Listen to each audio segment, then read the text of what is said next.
Well, good morning and welcome back to CityLine. With me, I have an individual that, you know, when I close my eyes and think about how long I have known her in many different ways in my life, and she's nodding her head yes right now.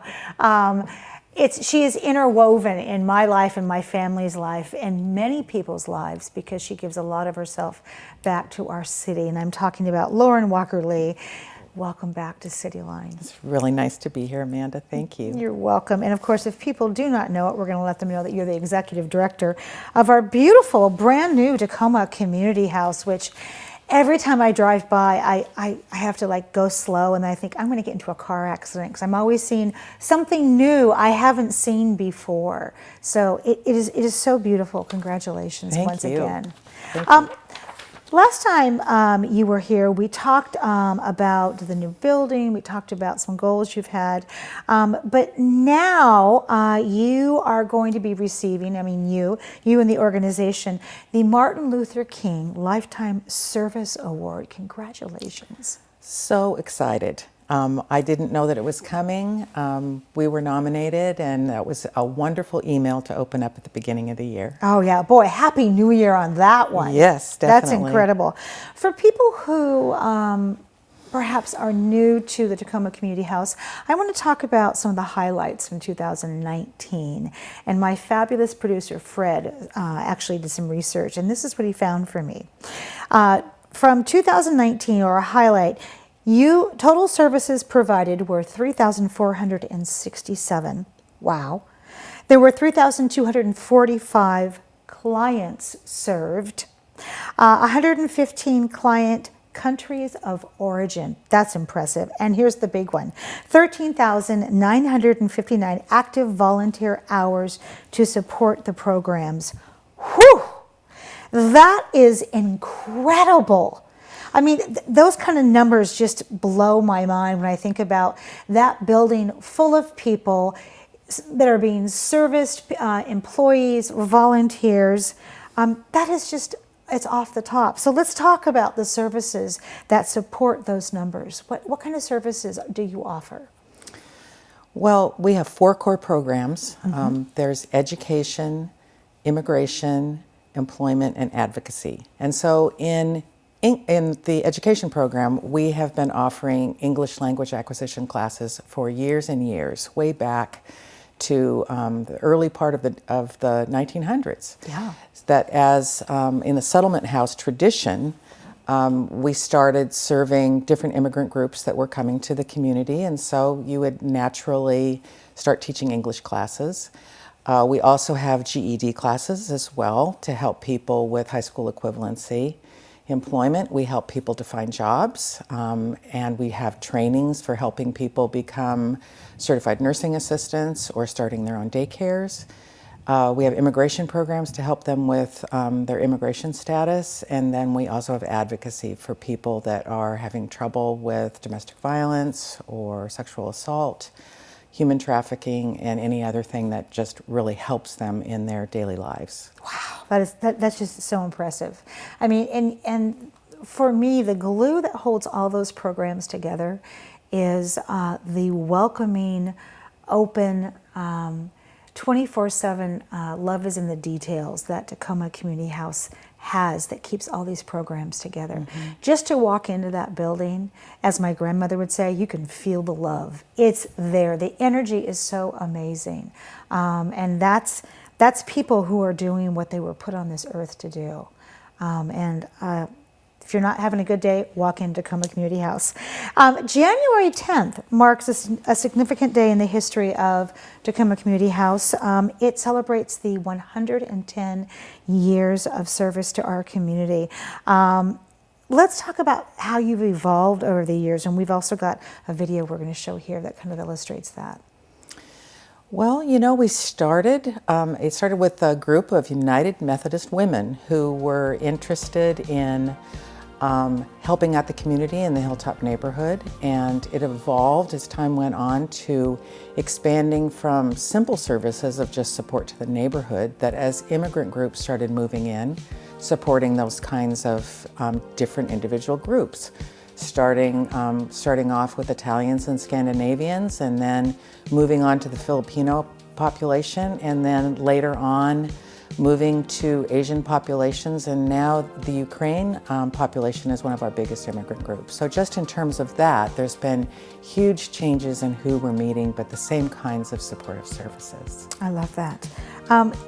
When we were talking about that new building, when we think about the future, the building is big enough to accommodate anything that you would possibly dream up to serve your mission in the future.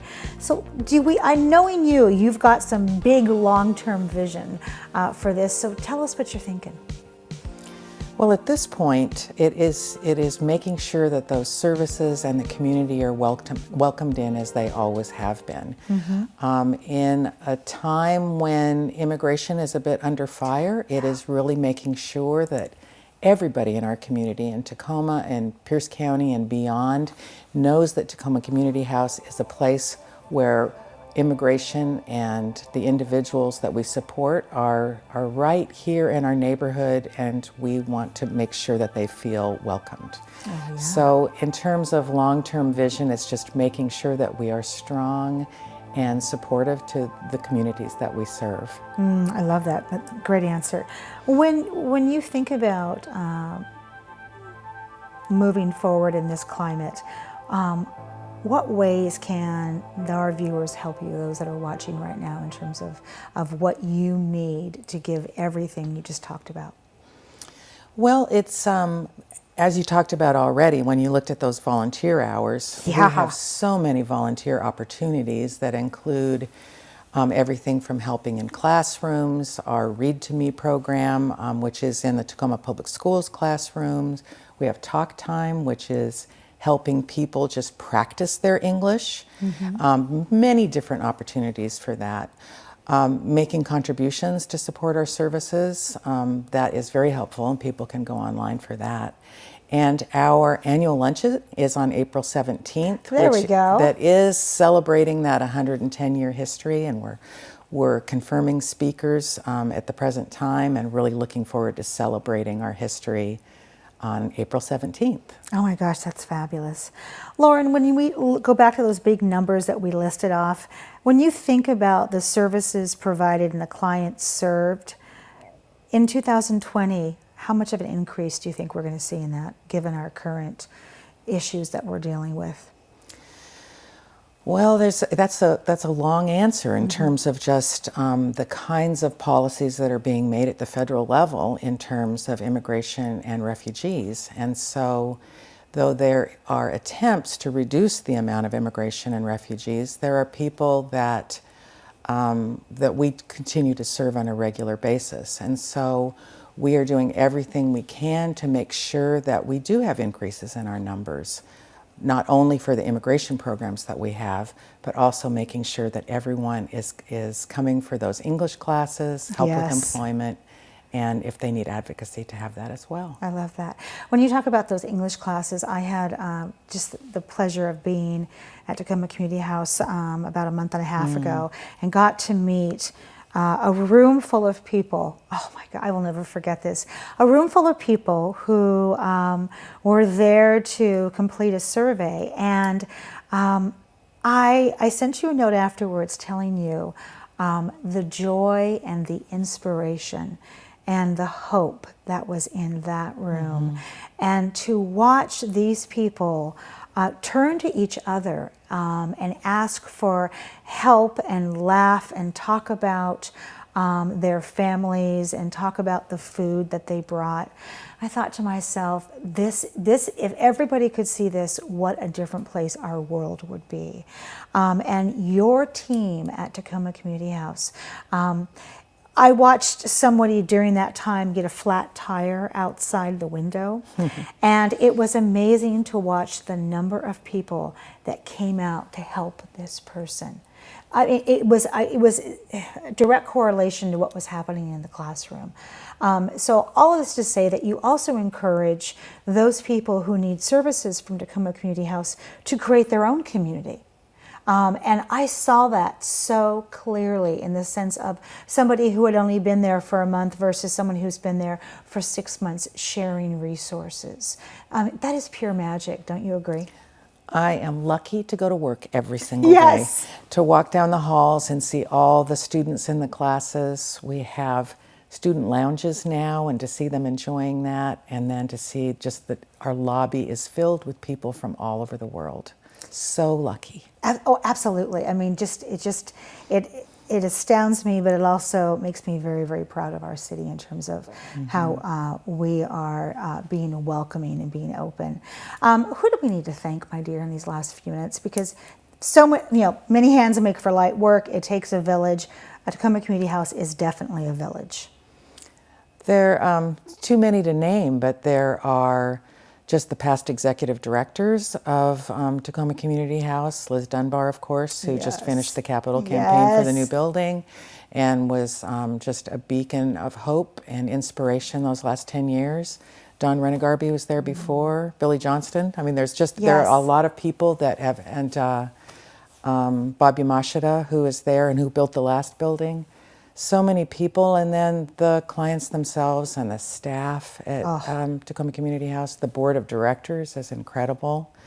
And, just the United Methodist Women group that started us and have buoyed us all the many years that we've been in existence. As you said, it takes a village to create such a wonderful organization, and I am just so honored to be the new executive director, and that the city is honoring us at the Martin Luther King Jr. event this year. So proud and happy. Well said. And you are such a gift to us, so thank you so much for you. saying yes to this and for being on the couch. And of course, your whole team, a huge congratulations. And I'll see you at the celebration. Okay. All right, my dear. Great, Amanda. When Thank we you so come much. back, after just a quick break in the house, we'll have the MLK Uni Breakfast. You don't want to miss that. We'll be right back.